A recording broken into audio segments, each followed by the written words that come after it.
It's bigger than my freaking head. I had some strange encounters with some animals last night. Something wasn't right. I just felt like I was being watched. I just got my first glimpse of the Sierras. 7 more miles and hit mile 500. Almost kicked that snake in the face. Just about. I almost stepped on it. LA Aqueduct, here we come.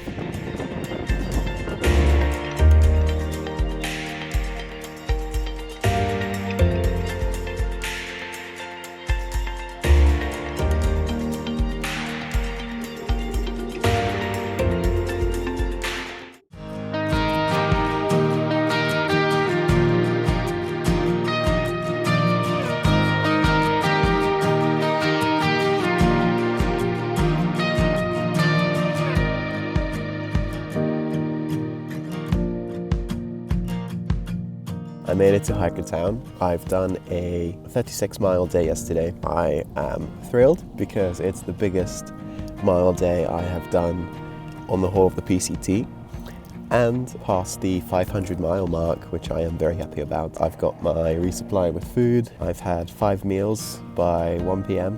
I put in like good 18-hour days of hiking yesterday. The last 10 miles were a bit tricky because it was in the dark, and I'm not usually afraid to hike in the dark, but I just felt like something wasn't right. I just felt like I was being watched, or I just felt like something was wrong.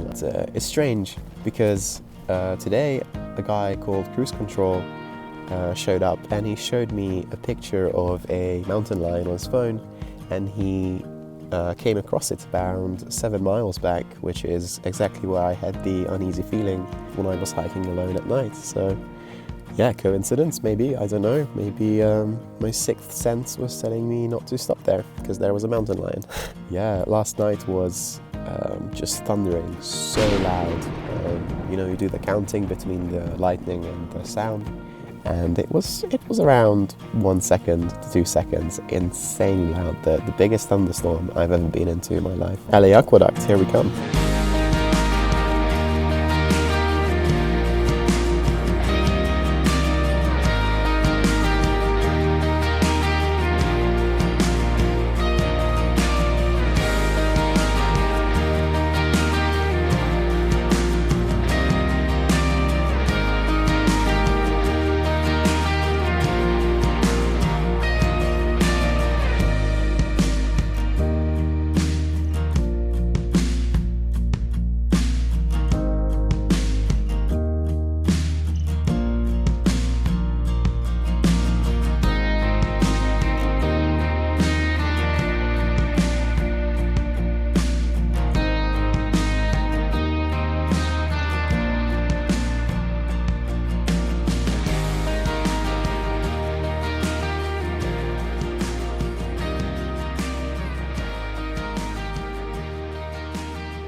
I had some strange encounters with some animals last night.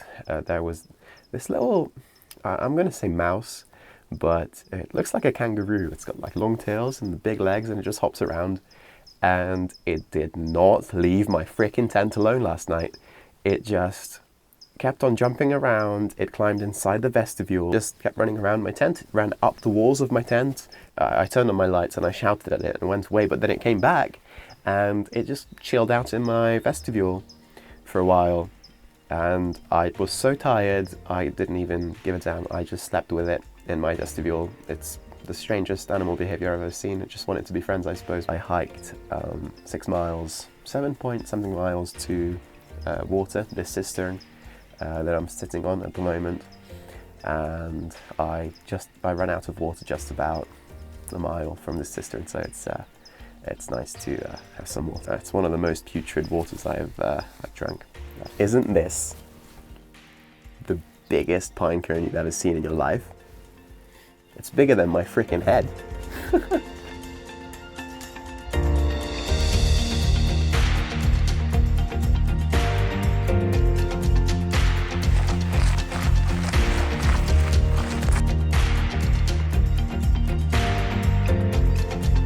It's a baby rattlesnake. Yeah,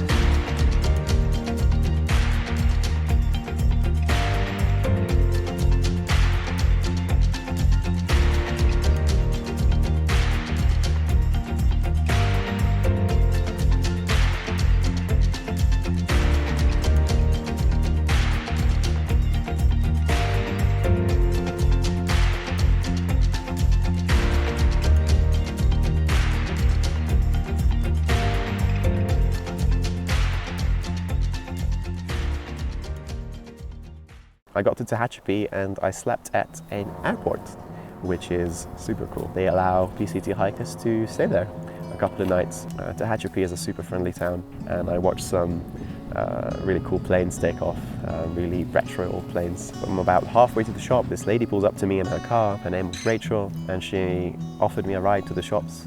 And after that, she offered me a place to stay for the night, and it turns out she is an unlisted trail angel. Really glad I went. I was going to stay just one night, but I ended up staying 4 because her family was just so nice. I got to meet her husband Ian, Sam, Emma, and Tila. They called me brother after a while.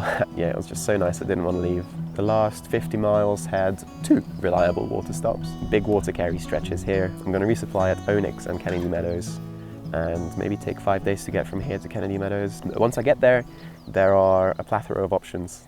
I've heard of people talking about skipping the Sierras, all of the Sierras from Kennedy Meadows just covered in snow, and I heard there is 10 to 30 feet of snow at the moment in the Sierras, and I will get to the foothills in a couple of days, so I don't know what to do. I have 0 mountaineering experience, so if I do attempt the Sierras, then I will need a couple of things. A really good group of people to go with, new sleeping pads, sleeping booties, down socks, crampons, boots, ice axe, a stove. The option remains to have a snowshoe, but the PCT is built on the sides of hills, so snowshoeing is not really an option. And if I do the Sierras, then it will have to be off the PCT because you can't physically see the PCT and it's on side of hills, and if we were to do it, then it will be just straight up and down the mountain ridges. The rivers and water sources are under the snow at the moment, which is an additional risk because you might fall through and land in under the snow stream. So yeah, lots of variables to go wrong, and I have no experience in it, so we'll see. But the option remains still to flip-flop, which I really don't want to do. I would much rather take the LA Aqueduct on the east side of the Sierras, which is parallel to the road 395, and follow that until Yosemite, and then jump back on trail if the weather eases up a bit. That will be like a 20-day hike, and by that time maybe some of the snow will have melted.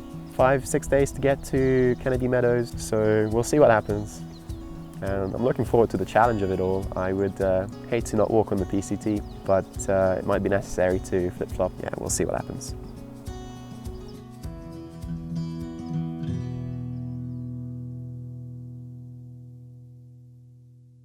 Support me to make more videos and support the PCTA if you access Amazon through traildog.com.